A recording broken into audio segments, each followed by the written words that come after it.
Hello, I am Kader Jalali, the author and publisher of the novel Anne. Years ago, like many hardworking people, I was looking for progress and an ideal life. My progress in life was so great that I had become the pride of my family, friends, and relatives. But alongside these advances, from the age of 19 to 25, strange dreams and events began in my life that had no scientific or logical justification for me. I will tell you an example of those events. I remember it was early autumn 2008 when I had a dream several nights in a row. In that dream, a person was pointing to a place in the distance and inviting me to go there. In the dream world, I knew that place well, but when I woke up and wandered around the city, I couldn't find it and didn't know where to go. With the arrival of night, the dream was repeated again and that person was telling me, "Why didn't you come?" Sometimes in a dream, I would explain to him the reason for searching and not finding that place, and he would point to me again with his hand and say, "Remember that place." Sometimes I would mark signs and symbols in my dream so that when I woke up I could find it. Anyone I told about my dreams would ridicule me. After that, I decided to travel to find that place. A few weeks later, I found that place and witnessed thousands of amazing events with my own eyes that are hard to believe for many. And on this path, I endured many hardships and abuses such as prison, insult, etc. More than 15 years have passed since that day. Today, I decided to write and publish a novel. And because I am not fluent in English, I translated it with GPT chat and converted the text into sound with artificial intelligence. I hope I can convey the meaning of my words to you. And I hope there will be an opportunity to publish my novel and then my biography. My friend, although what you hear after this is a novel, but you be smart. In 1997, the Adler family lived in Milan, Italy. The father of the family, Peter Adler, owned a large timber shop and had a thriving business. However, on a winter night, the carpentry shop caught fire, and all the goods were burned in the fire. At that time, the insurance company claimed the fire was staged and did not take responsibility for the compensation. Due to his massive debts and fleeing from creditors, Peter Adler was forced to leave his home and work in the surrounding cities. He secretly visited his family every few weeks and, fearing arrest, would leave the city again in the darkness of the night. The creditors also humiliated and threatened the Adler family every day. 2 years later, at the height of poverty, the Adler family had a son and named him Stephen. With Stephen's birth, the doors of blessing opened to the Adler family overnight. The insurance company took responsibility for the compensation and paid it. Peter paid all his debts with half of that money, and with the remaining money, he started building a small villa. Just a few days after the completion of the first villa, he sold it at a high price. Peter Adler quickly expanded his construction work so that most villas were pre-purchased before the end of construction. Within 10 years, he became one of the largest and most reputable property builders in Milan. Stephen Adler also worked for his father alongside his studies until he was 18, but Peter's behavior towards Stephen was always full of insult and reproach. Peter attributed his income and progress to his intelligence and wit, and in his view, Stephen was a simple and trouble-free young man who had been lucky to be the son of such a father. Despite the fact that Stephen worked more than he could, he never managed to satisfy his father. Every day Peter's treatment of Stephen got worse and worse to the point that he even begrudged him food and a place to sleep, and at the end of all his reproaches, he would say, "If you think you have a better place than here, get out of my house sooner." And Stephen, due to the pressures and harassment of his father and family, was forced to leave them. Stephen worked in various places, and as the days went by, he became interested in painting and sculpture. And since he could not afford to pay for training classes, he started his work by painting on waste paper and carving pieces of wood that he found. He looked carefully at everything and would stare for hours at the type, structure, and how and why it was created. Every day that passed, his experiences became more and more, and although he had no teacher, he had gained a precise and correct understanding of everything. His way of looking was very different from any other artist. He would examine the different angles and perspectives of anything he looked at, thinking about different structures and the way they moved, multiplied his eagerness to learn. He had stepped into a new world full of wonder and beauty. After a long time of wandering, Stephen managed to rent a small shop at the bottom of the city, which would serve as both his sleeping place and his workshop and store. With enthusiasm, he arranged a few boxes next to each other to use as a showcase in front of his shop and placed a few paintings and a few sculptures that he had previously made on it. This was Stephen's first experience of shopkeeping. At the same time and at another point in the city, the wealthy Miller family lived. Jonathan Miller was a producer of bags and shoes with the Miller brand, who, like many manufacturers, had started his work from a small workshop and with a lot of effort and hardship, had managed to become a reputable and successful businessman. He had earned all his wealth from producing bags and shoes. Mr. Miller, like any other day, was busy working in his company when his wife, Elizabeth Miller, called him, and as usual, the call went to voicemail. Elizabeth said, "Hello, John. Come home early tonight. Tonight is Rosita's birthday. Don't be late tonight. I've done the shopping, just for God's sake, get yourself ready before the guests arrive." A few minutes later, Elizabeth said, "John, by the way, don't forget the birthday gift. If you can, call me."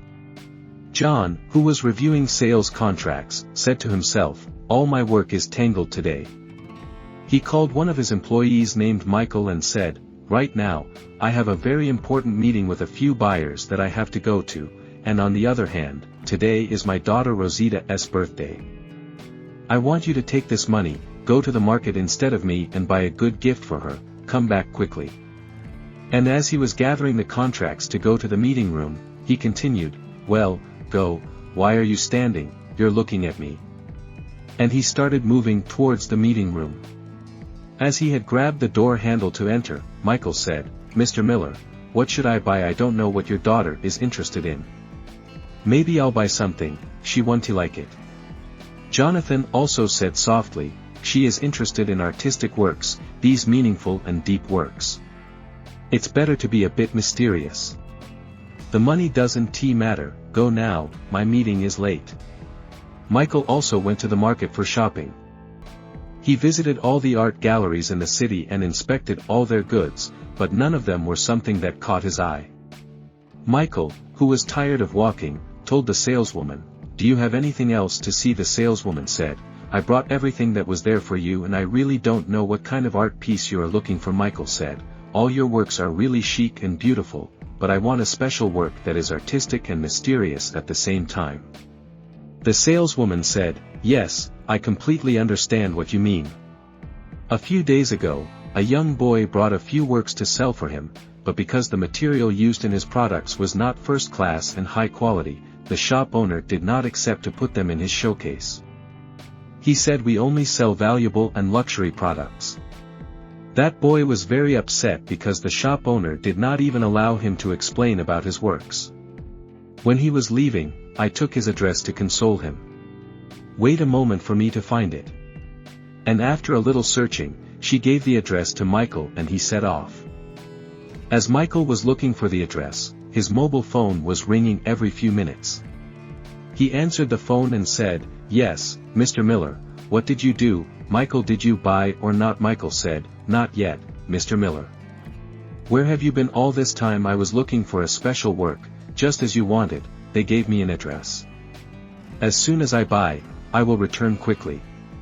When Michael arrived at Stephen's small shop, he got out of the car and stood in front of the shop window. Among a few sculptures in a painting, it caught his eye. The painting of a rose that was suspended in the sky and a few petals had separated from it. Below it, the earth and people who were coming and going, created a strange feeling in the painting. When Michael entered the shop, he saw Stephen Adler carving a sculpture, immersed in working. Michael said hello. Stephen, who had just noticed his presence, replied kindly, "Hello, very welcome." Michael said, "I wanted to see this painting behind the window." Stephen said, "Yes, I'll bring it for you now." Michael took the painting and started examining it. The previous seller was right, the painting had a very ordinary and weak material, but the design on it brought a strange feeling to the viewer. It was as if the painting was alive and had a soul. And it took the viewer into the depth of thought and made him wonder. It seemed that the painting wanted to tell something to the viewer. Like seeing someone in the subconscious who, although screaming and you see his face, you cannot hear his voice. Michael, who had been fascinated by this painting for a few moments, said, "How much is it?" Stephen said, €50, it's a conceptual work though. Michael said, "It's good, I'll buy this one." "By the way, why don't you use better materials for your work?" Stephen said, "I don't have any capital for now and here people mostly buy cheap things, but in terms of artistic concept and work, I didn't skimp." Michael said, "Of course, so please sign the back of the painting for me."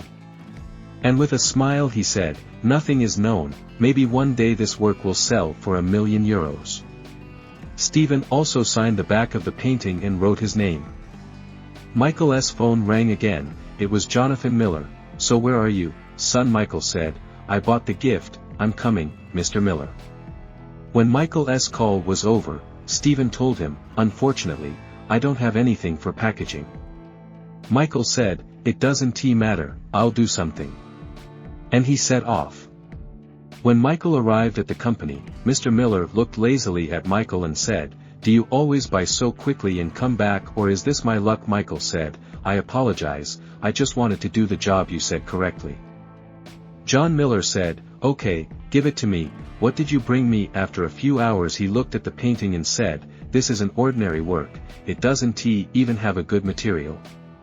Michael said, "The seller also said the same thing, but the painting itself is a mysterious work, just as you wanted." Jonathan asked, "So, what is this mysterious work? What does it mean?" Michael said, "I didn't get a chance to ask."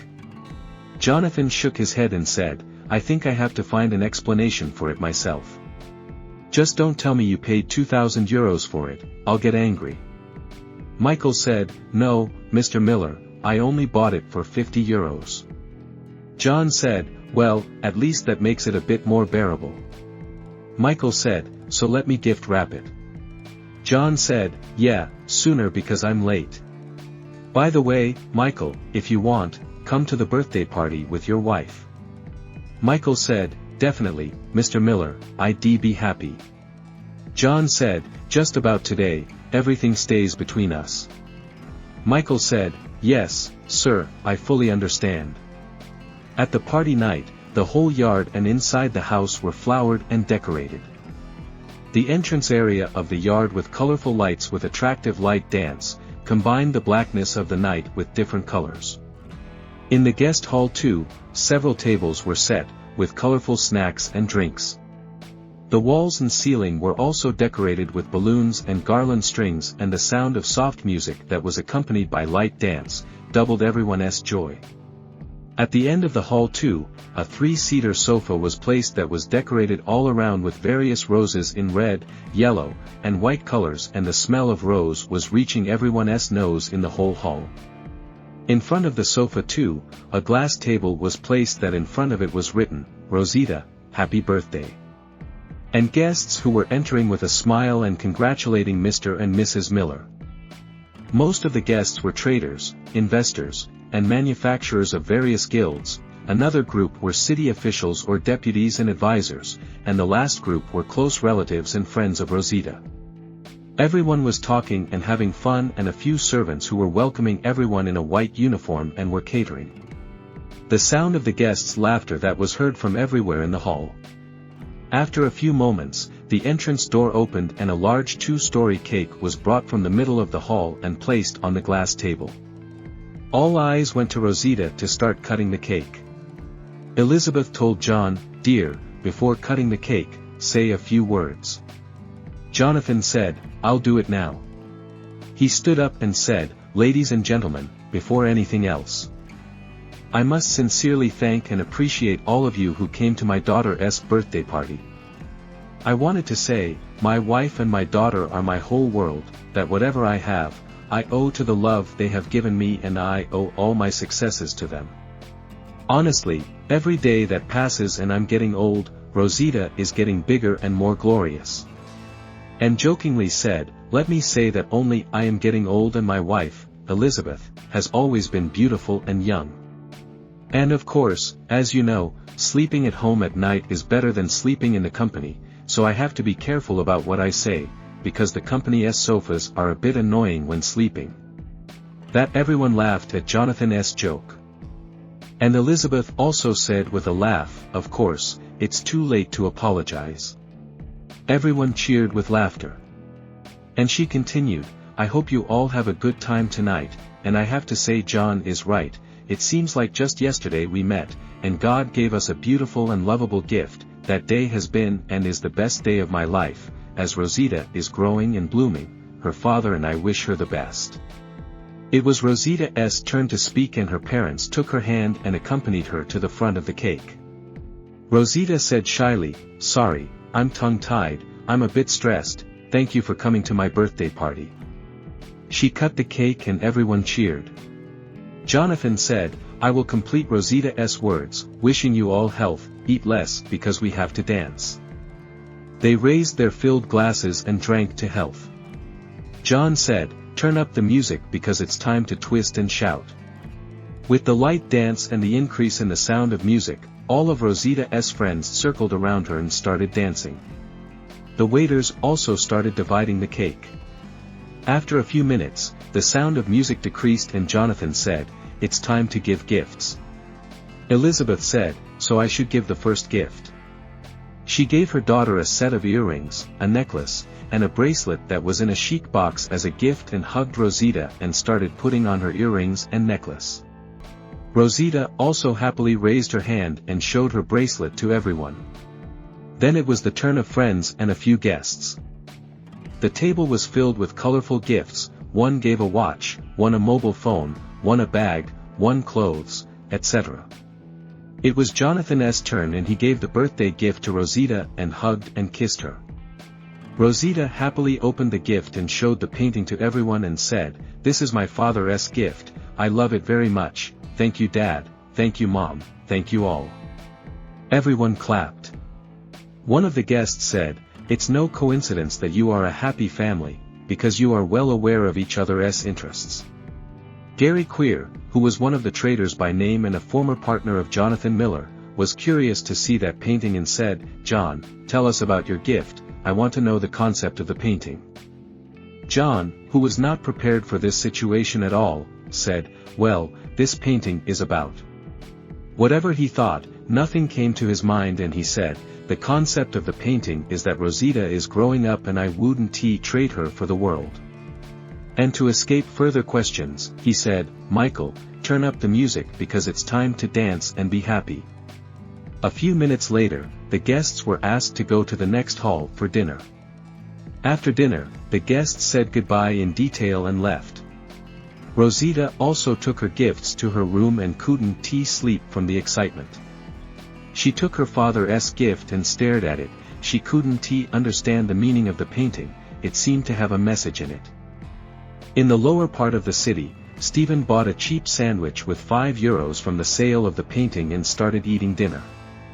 The next day, when Mr. Miller entered the company, he said loudly with a lot of energy, hello and good day everyone. No one had ever seen Mr. Miller so happy and energetic, especially early in the morning upon arrival. Jonathan greeted every section he passed by. Good morning, Mr. Miller was constantly repeated. As he was heading to his office, he said, Michael, bring today's work plan to my office so I can take a look at it. Michael quickly gathered the papers and entered John's office by knocking. Before starting the explanations, he said, thank you for your invitation last night, Rosita's birthday party was the best party I have ever experienced. My wife and I had a great time. John said, you also planted a flower. He said softly, I mean the painting, Rosita really liked it, it was great and made all the guests think. Michael said, of course, you also explained the painting very well. John laughed and said, Gary Cooper was about to ruin my work that I escaped his question with the sound of music. Michael said, by the way, last night at the party, Cooper asked me, what time is John free? I wanted to have a friendly chat like old times. I also said that most of the time, work appointments end at 2 p.m. I think after 3 p.m. would be a good time. John laughed and said, I hope he won't ask the continuation of last night's question. Michael left the boss's office after explaining the work appointments and returned to his office until 3:30 p.m. when Gary Cooper called John and said, "Hello, John, did I bother your work?" John said, "Not at all, I always have time for my old friend and partner." Gary said, "If you like old times, let us go to the old city cafe, have a drink together and have a friendly chat." John said, "I agree, is 8 p.m. good?" Gary said, "Of course, so I'll see you at the cafe at 8 p.m. John hung up the phone and went into thought. Because he knew Gary's personality, he knew very well that the meeting was not for a friendly chat at all. About Gary, I must say, he owns a clothing and apparel manufacturing company with the Cooper brand. He is an intelligent, political, futuristic, and of course wealthy person, who plans a lot for his work, and does not hesitate to do anything to implement his plans. For this reason, he has friends everywhere who help him in carrying out his work and pays them good money for doing his work. This way, 1 foot of Gary is in trade and 1 foot is in politics. About Gary's family, I must say, his wife Angel Cooper is a fashion designer and modeling. Since Gary's work is fashion, clothing, and fashion, Angel plays a big role in the advancement and sale of products. Gary's son, Kevin Cooper, is 22 years old and has a nightclub, and unlike his father, he does all his work with fights and mischief. In general, the Gary family is not a popular family among the people. The reason for the breakdown of John and Gary's partnership was in mind. At 8 p.m., John entered the cafe. Gary, who had arrived a few minutes earlier, stood up from his chair when he saw him and said, "Hello John, thank you for accepting my invitation." And they both sat around the table. Gary said, "I had previously ordered a bottle of wine and some snacks. If you want something else, let me order it." John said, "I also drink wine," and with Gary's gesture, the order was arranged on the table.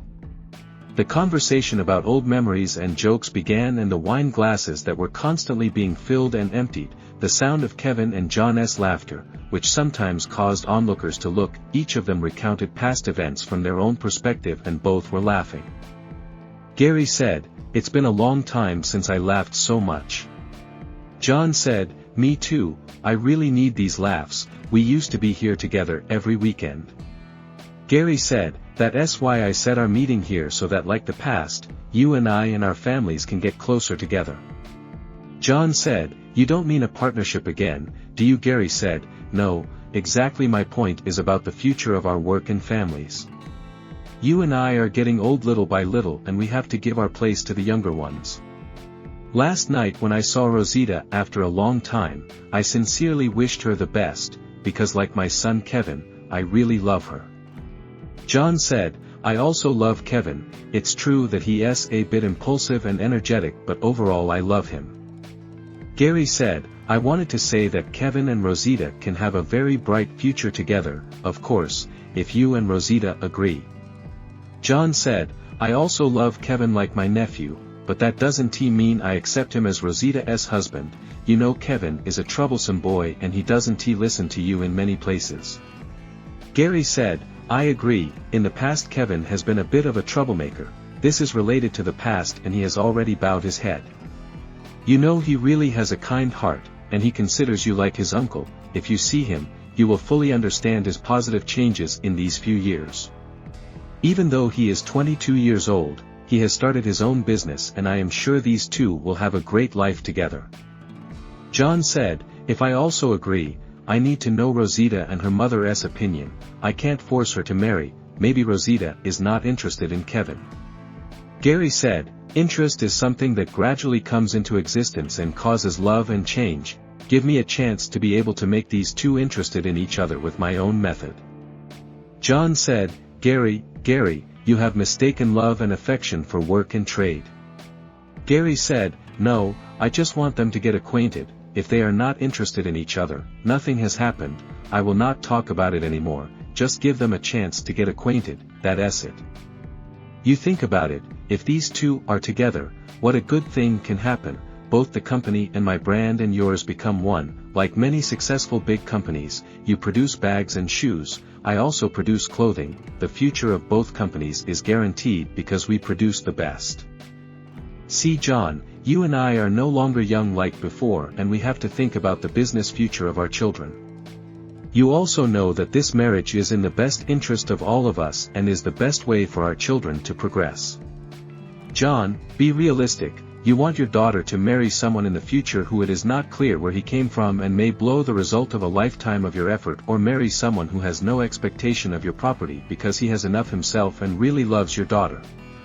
There is no need to tell anything to our families, and about tonight's events everything is between you and me, we leave everything to fate. John was persuaded by Gary's future words and said, so just one chance. Gary said, great, so come to my villa with your family at the end of the week, bring Rosita and Elizabeth with you, I promise you will all have a good time. John said, okay, I'll let you know. John returned home after saying goodbye to Gary and told his wife and daughter that Gary Cooper had invited us to his villa for the weekend. Elizabeth and Rosita agreed without knowing anything. The party started on Monday with the arrival of the Miller family, and with Gary and his family's welcome, they warmly welcomed John and his family. Gary was showing John the surrounding properties and said, after me, all of this will be for Kevin and I have made this big investment for his future. The Miller family saw everything as a family gathering, but Angel and Kevin were in the know. So to start the conversation, Angel told Rosita, the surroundings of the villa have virgin and beautiful landscapes, if you like, take a tour around here with Kevin, I'm sure you will like it. Rosita said, yes, definitely. Kevin also said with a smile, so let us go.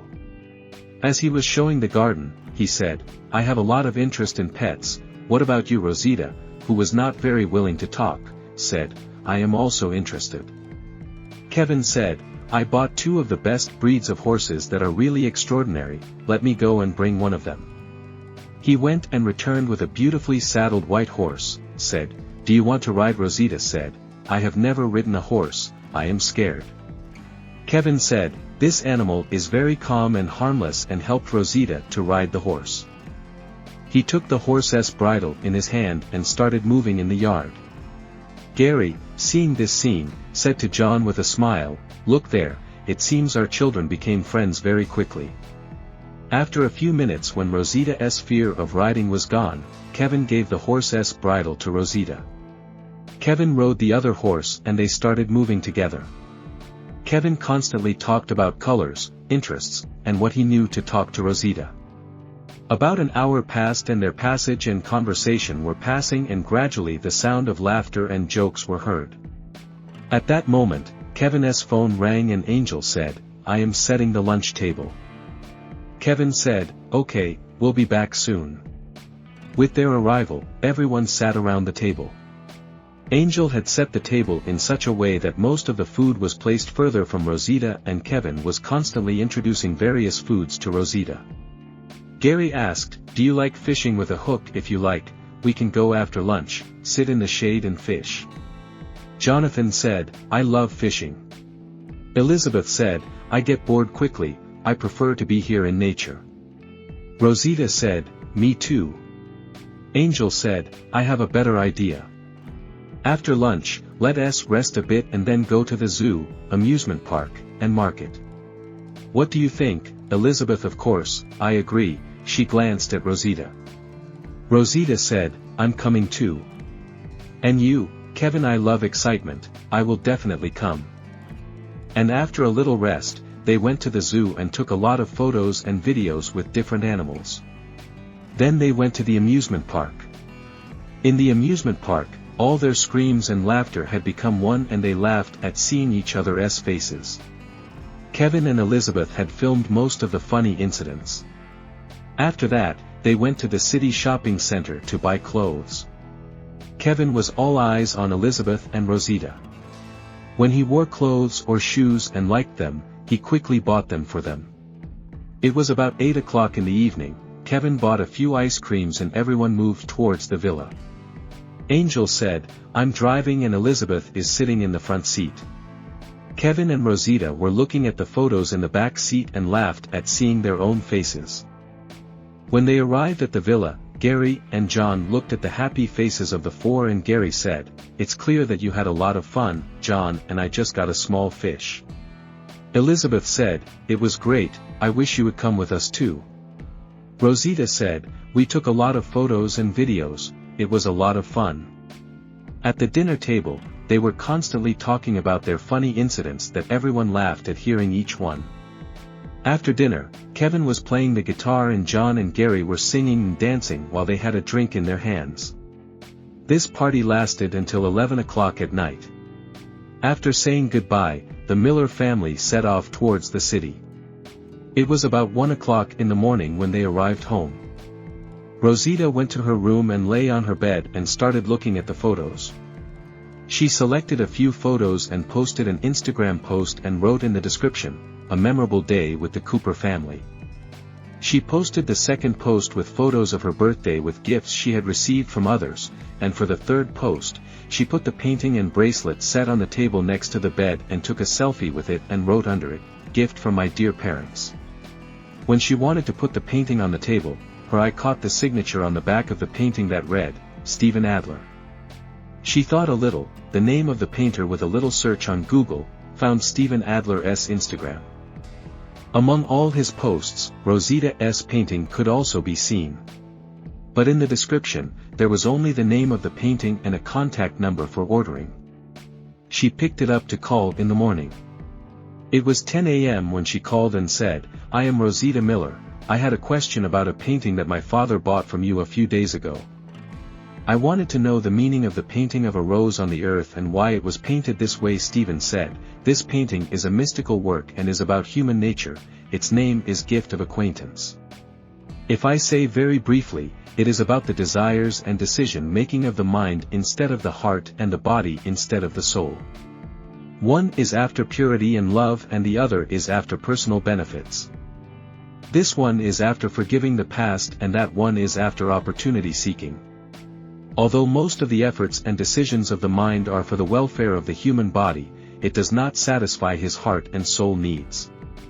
The human heart is like a lover whose distance does not cause him to forget his love and nothing will replace his love. And human life is like that branch of a flower that is wilting every day by ignoring the desires of the heart." This was a brief explanation of the meaning of this painting.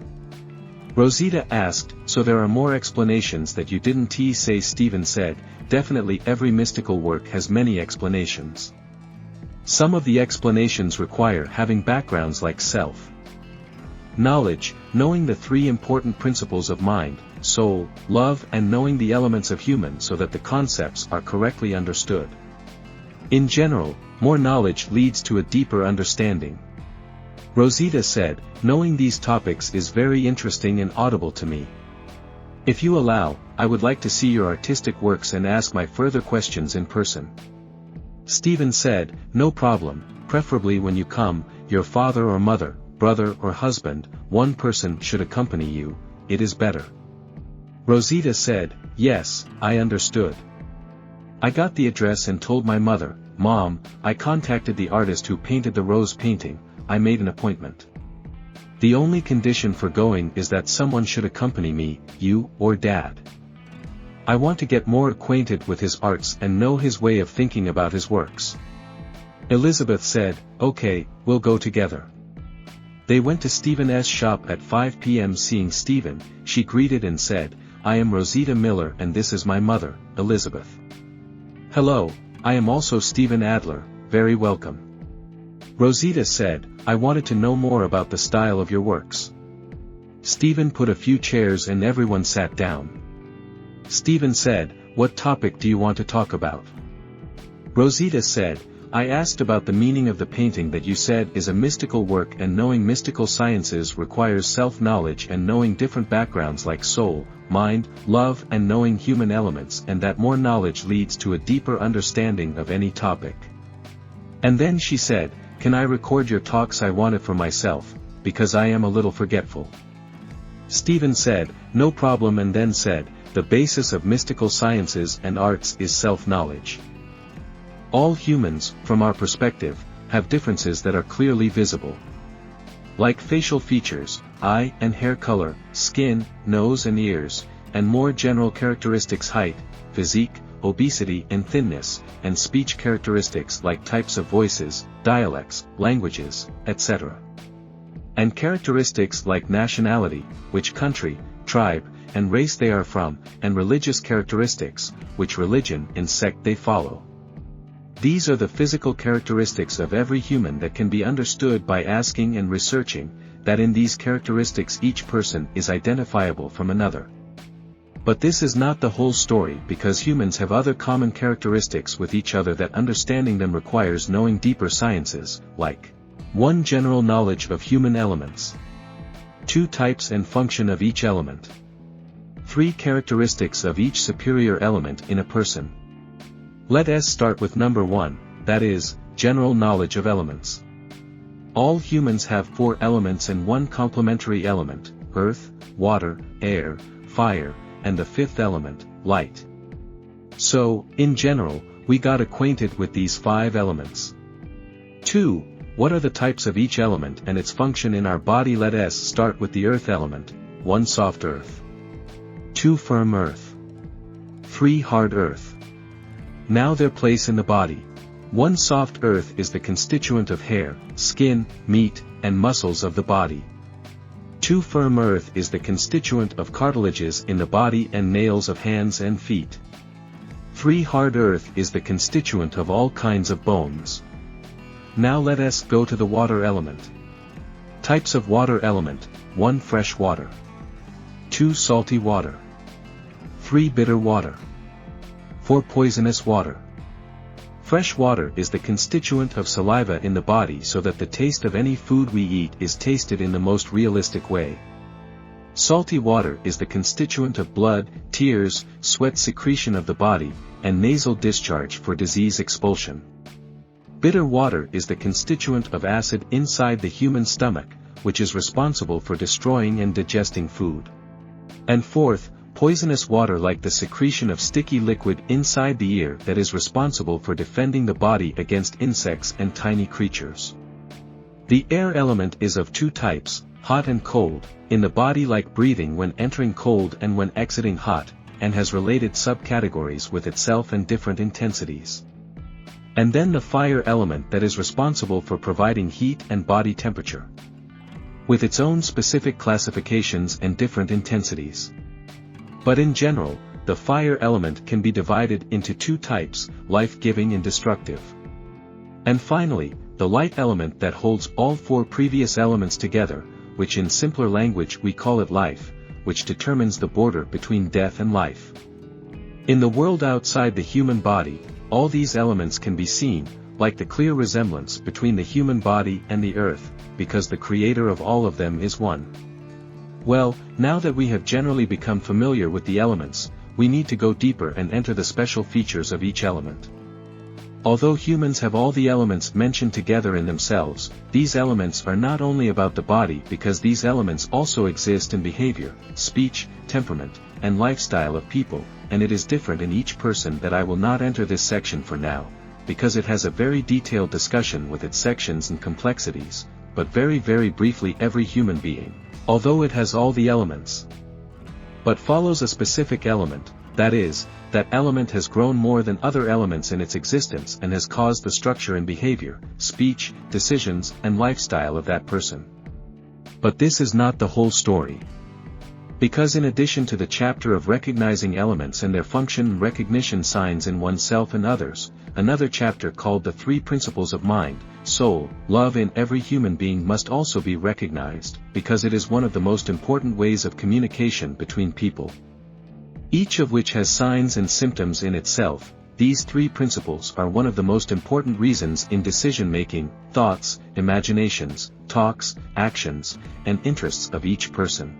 To the extent that we knew that every human being has physical characteristics that are different in each person and has elemental characteristics, which is different for each person with another, and most humans follow a specific principle in life, this section was a very small part of self-knowledge and was the beginning of mystical sciences that were said. Many people think that self-knowledge and mysticism are just prayer and supplication, while it is full of knowledge, awareness, and full of wonder. Every human being from the day he is born until the day he dies has a time and opportunity. This is an opportunity that we all have, some use it and some are indifferent. All of us humans from childhood to death have the opportunity to know ourselves when we understood this strange and wonderful world inside, pay attention to the outside world and then recognize its creator with understanding and befriend him. But we are so immersed in everyday life that sometimes we do not look at the sky once a week. The time of every human being with whatever thought and belief he has is passing, and that branch of the flower that we have for acquaintance with our Creator is wilting every day and its petals are falling, and we are still busy with everyday games, and how easily we lose this opportunity of friendship. And this was the message on the painting that I painted, people who are moving on the earth and a flower that is wilting. Elizabeth asked, "Do all the statues and paintings here all have their own special words?" Stephen said, "Yes, I give these words to others with my art so that maybe they think about it, or go back to find the answer. Each of my works has a world of conversation in itself that explaining each one takes hours." Rosita said, "Your talks are very interesting to me, and if you allow, I will come to see you again and use your beautiful words." Stephen said, "No problem, whenever you want to come, I am in this shop all day. I make all these works so that others can understand the existence of this beautiful world. What better job than answering the questions of someone who is eager to hear?"